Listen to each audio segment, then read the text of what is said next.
Hello guys, welcome back to our channel. So today we are going to discuss on the topic cosmos. So what is cosmos? Cosmos is the universe consisting of all the galaxies and the dark matter. So we already know what galaxies is by the head of the video that Anagha made, and so let's discuss on the topic the dark matter. The dark matter is a hypothetical form of matter thought to account for approximately 85% of the matter in the universe. Its presence is implied in a variety of astrophysical observations, including gravitational effects that cannot be explained by accepted theories of gravity unless more matter is present than can be seen. Possibly Newton's gravity is finally ignored by somebody. Go ahead. Okay, so for this reason, most experts think that dark matter is abundant in the universe and that it has had a strong influence on its structure and evolution. So dark matter is a matter that accounts almost 85% of the cosmos. Its presence is implied by a variety of the astrophysical observations, as I said, that gravity does not work until more matter is present in it. For this reason, experts think that dark matter is abundant in the universe and that has a strong influence on its structure and evolution. So now we know something about darkness. So let's go towards the brightness. Let's talk about the stars. A star is an astronomical object consisting of a luminous spheroid of plasma held together by its own gravity. The nearest star to Earth is the Sun. Many other stars are visible to the naked eye at night, but due to their immense distance from Earth, they appear as fixed points of light in the sky. The observable universe contains of an estimated 10 to the power 22 to 10 to the power 24 stars, but most are invisible to the naked eye from Earth, including all individual stars outside our galaxy, the Milky Way. So basically, star is an object in the space that is glowing with the help of plasma and which is held together because of gravity. So we know our sun, how bright it is and all. So they are at immense distance from Earth, because of which they look like tiny dots, just like how we draw in our paintings. They are like tiny dots in the sky. That's just because they are far and light years away. They are more than our expectations of stars. It's more like 10 into 24, 10 to the power 24. That means 10 into 10 with how many? 24 zeros. So let's go on to types of stars. There are many types of stars in the universe. Some of them are red dwarfs, our sun, blue giant, blue supergiants, supermassive blue giants, hypergiants, yellow hypergiants. So let's see them one by one. Before that, let me show you an interesting guy. Brown dwarfs.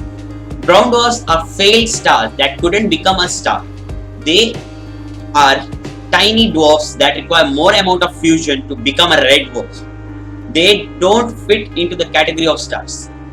This guy was just about to become a star but couldn't get enough of fusion to become one. So let's move on to our red dwarf. The red dwarf are one of the most abundant stars in the universe. They are not that bright and not very hot, due to which their lifespan is of up to 10 trillion years. They don't grow but shrink in size to a white dwarf. The closest one to us is Barnard's star. So red dwarfs are one of the most abundant stars, means they are in high numbers. They are not very bright and not very hot, because of which their lifespan is up to 10 trillion years. They don't grow in size but shrink in size to a white dwarf. And just as I said, Barnard's star is our closest one. Our sun. Our sun is the nearest star to our planet and source of energy. More like our solar energy. Not more like, it is our solar energy. It is the main sequence star which is in its growing stage. Once it reaches its final stage, it will end up swallowing the inner planet, that means consisting of Mercury, Venus, Earth and also Mars. Then the red giants, these are formed by our sun. How are they formed is because the hydrogen within the core of our sun exhausts and or it starts contracting, making it become more hotter and denser, causing a faster fusion to take place within the sun, which at the end pushes against the gravity and the sun swells into red giants. Too scary. So let's go to blue giants, more like Sirius. The brightest star in the night sky is Sirius. It is a blue giant with its surface being 10,000 degrees Celsius, making it 25 times brighter than the sun. Due to its brightness, its lifespan reduces to 2.5 billion years. That means the brighter you go, the lifespan reduces. So going next to blue supergiants and supermassive blue giants.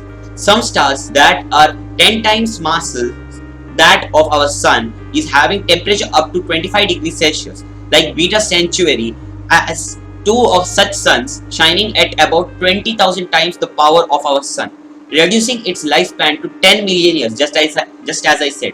The most massive star is R136A1, which is 9 million times brighter than our sun, due to which its lifespan is again only a few million years, but they are very rare to be seen. Blue hypergiants, more like Pistol Star. The hypergiants are the giant phase of massive stars in the universe, due to which they are blowing themselves up as the gravity at the surface is weak to hold on its hot mass. Just as I said that due to hydrogen decrease, it will finally swell up because of more fusion. Gravity does not hold itself. The hypergiant is named for its energetic blue starlight. Pistol Star may live only for a few more million years. So poor guy again, as I said. Okay, yellow hypergiants like Rho Cassiopeia. The bigger and the brighter than the blue hypergiants is the yellow hypergiants. Like Rho Cassiopeia, it is so bright that we can see it with our naked eyes, even though they are thousands of light years away from Earth. Yes, you can see it with naked eyes. Really, it's very interesting. So coming to our final ones, the hypergiants. Stephenson 2-18. So the star that is currently thought to be the largest among all is Stephenson 2-18. It shines with almost 500,000 times the power of the sun. We can compare it to our Earth. Not Earth actually. We can compare it to our sun. The sun is like a grain of sand in front of Stephenson 2-18. So just check it.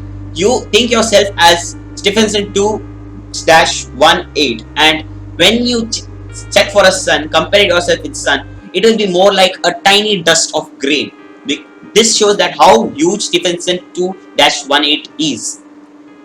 I hope you all liked this video, and make sure to like, comment, share and subscribe. Thank you for watching.